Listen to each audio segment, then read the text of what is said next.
आप डेफिनेटली यहाँ पे रहते हुए आप 3 महीने के अंदर अंदर आप अपने पेरेंट्स को अपने पास बुलवा सकते हैं। जी साकिब भाई, अस्सलाम वालेकुम। वालेकुम सलाम सर, कैसे हैं? ठीक है, अल्हम्दुलिल्लाह का शुक्र सर, आप खैरियत हैं? अल्लाह का शुक्र। सर मैं ना यूके में हूँ स्टूडेंट वीज़ा के ऊपर, सही है, तो अभी ऑलमोस्ट मेरी डिग्री कंप्लीट हो गई है, रिज़ल्ट आने का वेट है, वो भी इस मंथ में आ जाएगा। सही है। तो मेरे पास पहले एक्सपीरियंस है सॉफ्टवेयर डेवलपमेंट का, तकरीबन 4-5 साल का मैंने पाकिस्तान में जॉब की है। सही है। तो अभी भी यहाँ पे कंपनी में पार्ट टाइम कर रहा हूँ, वही काम। हम्म। तो आगे मुझे कुछ सजेस्ट करेंगे, मैं मतलब किस साइड में निकलूँ, कोई अच्छा ऑप्शन हो मेरे पास? यूके के तो हालात समझ में नहीं आ रहे अभी। तो पीएसडब्ल्यू नहीं अप्लाई करना आपने? नहीं, पीएसडब्ल्यू तो करूँगा। तो अगर पीएसडब्ल्यू अप्लाई करेंगे तो अभी आपके पास 2 साल का पीएसडब्ल्यू है, वो अप्लाई करें और साथ जी। साथ जो है वो जर्मनी में साथ जो है वो जॉब्स अप्लाई करते रहें। नहीं, जर्मनी में तो मैं कर रहा हूँ पिछले 3-4 माह से ट्राई ना। वेरी तो वेरी गुड। लेकिन वो उधर से कोई रिस्पॉन्स नहीं आ रहा पॉजिटिव मुझे। सही है, क्योंकि यहाँ पे थोड़ा सा लैंग्वेज बैरियर है। इसके साथ साथ आप यूएसए में अप्लाई करें, क्योंकि इस वक्त 2 ही हब हैं, यहाँ फिर जर्मन है और यहाँ फिर यूएसए है। पहले यूएसए हब था, अब जो है वो जर्मनी हब है। जर्मनी में भी अप्लाई करें, साथ में यूएसए में भी अप्लाई करें। जहाँ से भी आपको जॉब ऑफर आ जाए वहां से जो है यहाँ से क्विट करके वहां पे चले जाएं, लाइफ बेटर हो जाएगी।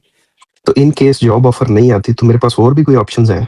जी बिल्कुल, आपके पास जॉब सीकर वीज़े की ऑप्शन है, आपके पास जो है वो ओरिएंटेशन वीज़ा जो नीदरलैंड आपको ऑफर करता है उसकी है, जर्मनी का जॉनसन कार्टे है, उसके बाद जो है वो जॉब सीकर वीज़ा जो है वो स्वीडन है, वहाँ पे भी आप जा सकते हैं। ऑप्शन जो माशाल्लाह अभी आप फ्रेशली जो है वो ग्रेजुएट हो रहे हैं, तो मास्टर कर रहे हैं या मास्टर कर रहे हैं, तो लाज़मी बात है इंशाल्लाह आपको जो है वो काफ़ी अच्छी अपॉर्चुनिटीज़ मिलेंगी यहाँ पे।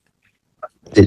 और सर एक और चीज़ पूछनी थी कि यहाँ पे मेरे एक दोस्त हैं, तो वो मुझे कह रहे थे कि अगर तुम यूरोप में सेटल होते हो तो तुम्हारे पेरेंट्स जो है वो लाइक तुम्हारे एज़ डिपेंडेंट आना मुश्किल होगा।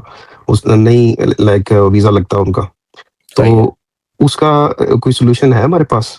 जी, साकिब भाई, अगर आप जर्मनी में आ जाते हैं, मुझे नहीं पता आपका दोस्त जो है वो यूरोपियन उसने कोई इमिग्रेशन वगैरह पढ़ी भी है, पढ़ी तो मैंने भी नहीं है, लेकिन जी, जी। वो हो सकता है वो मेरे से ज़्यादा जानता हो। मैं ये जानता हूँ कि अगर आपको जर्मनी में 54,000 यूरो प्लस की अगर आपको यहाँ पे जॉब मिल जाती है, जो कि आपकी फील्ड में बड़ा ही नॉर्मल सा एक फिगर है, यहाँ पे जी। 60,000 की भी जॉब मिल जाती है और अगर आपके पास एक्सपीरियंस है, तो आप डेफिनेटली यहाँ पे रहते हुए आप 3 महीने के अंदर अंदर आप अपने पेरेंट्स को अपने पास बुलवा सकते हैं।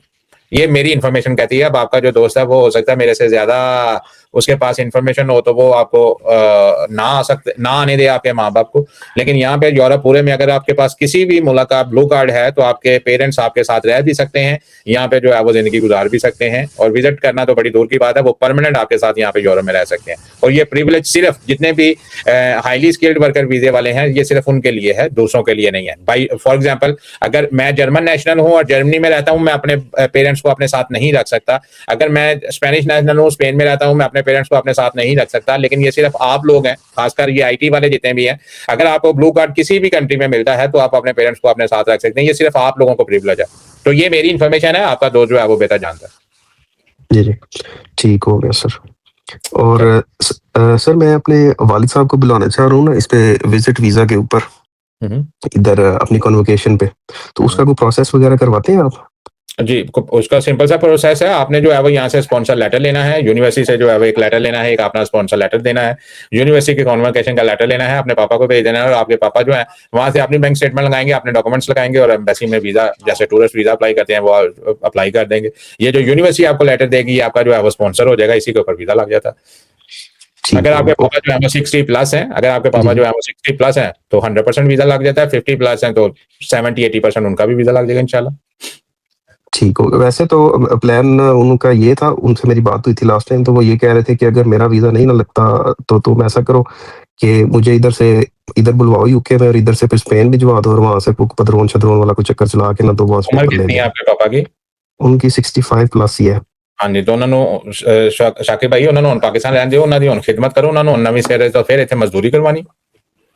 नहीं लाइक वो कॉन्ट्रैक्ट में कहा मैं आपको इधर से पैसे भेज दिया करूँगा तो वो चला नहीं तो लेंगे कॉन्ट्रैक्ट जिस तरह भी। 65 ईयर में आप क्या समझते हैं कि उनको कोई कॉन्ट्रैक्ट वहां पे मिल जाएगा? 62 64 में तो वो जो है वो स्पेनिश वहां पे जो है वो रिटायर्ड हो जाते हैं। तो आप सही, 65 सही। में रिटायरमेंट के बाद उनसे जो है वो मजदूरी करवानी, तो मजदूरी ना, चाहे आप अपने पैसे दे के कॉन्ट्रैक्ट खरीदे, यहाँ जो है वो खुद जाके वो खरीदे। 65 ईयर में तो मजदूरी नहीं ना होती। ऐसे ही है। वो आपके ऊपर डिपेंडेंट होकर यहाँ पे रह सकते हैं, लेकिन वो अकेले इंडिविजुअल नहीं हो सकते। आप उनको जो है वो, मेरा ख्याल है कि उनकी खिदमत करने का आपका टाइम है, मजदूरी ना करवाएं उनसे।